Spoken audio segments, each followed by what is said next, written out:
Hi, my name is David Scott. What if I told you the decriminalization of cannabis or marijuana is not such a bad thing? In this past year's election proved that many states see the decriminalization of cannabis as a beneficial thing to our nation's economy. How does this affect you? Well, as my last presentation indicated, our prisons and jails are heavily overcrowded due to minimum mandatory sentencing. In no way am I promoting drug use. However, I'm a criminal justice major and I've spent time in juvenile detention centers working with young juveniles that this has had a lasting impact on. As my presentation will indicate, the decriminalization of cannabis is a good thing. Let's first take a look at decriminalization versus legalization. Decriminalization reduces and reclassifies the penalties of cannabis use. This means for small amounts of marijuana, it is perfectly okay where no criminal repercussions happen.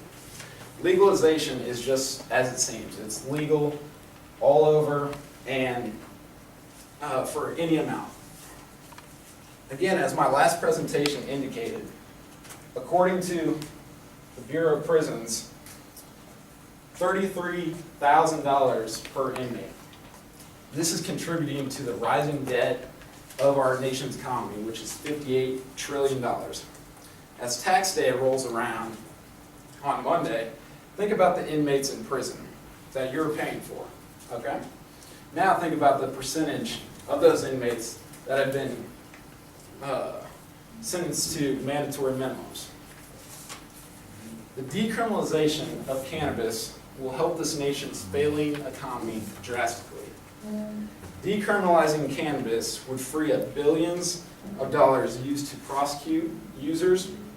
It also would provide billions in tax revenue, and it would free up law enforcement resources to prevent more serious crimes. Other positive things include it would reduce the income of gangs and organized crime who grow, sell, process, and import cannabis.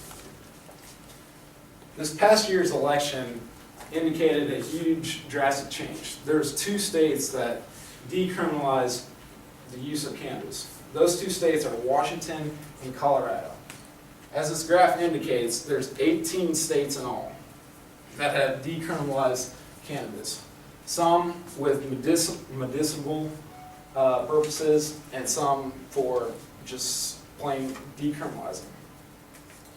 This shows a rising popularity in this country about decriminalizing cannabis. You're probably wondering, how is our nation's debt going to be fixed by decriminalizing cannabis? Here's how. The government can tax and keep taxing the use and sale of cannabis much the same as alcohol and tobacco. As we all know, alcohol and tobacco have some of the highest taxes in this country. I'm going to go ahead and use an example. I'm going to have my associate come up here real quick.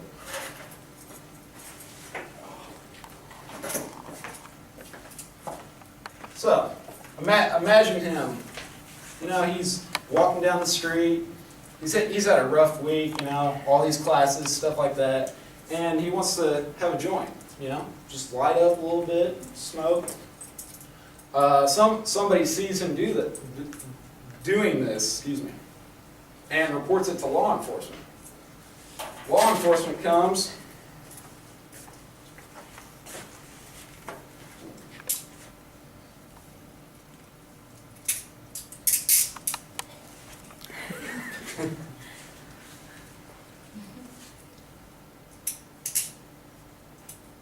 and arrests him. Okay? I'm going to have my associate turn around. See like that? So what is he probably thinking right now? His life is probably done. You know, he's going to go to jail just for a simple joint. Okay? Think how this is going to affect him. You know, it's going to affect his future job, you know, how he's going to get hired, stuff like that. I'm going to go ahead and let him out real quick.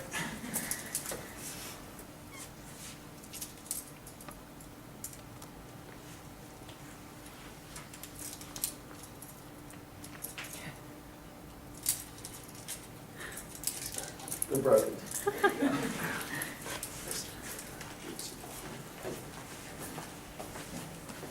Now that you have a different perspective on this subject, I urge you to write a letter, call, even tweet President Obama, indicating your concern with our nation's rising debt, and provide him a solution of decriminalizing the use of cannabis. Now, as my example showed, you know, people around this country are getting arrested and thrown in jail for a simple joint. And as I indicated at the beginning of my presentation, I've worked in juvenile detention centers where this has had a lasting impact. I came across a kid who said he just had maybe three joints on him and he got sent to juvenile hall. So I'd like you to think about that. All right, thank you.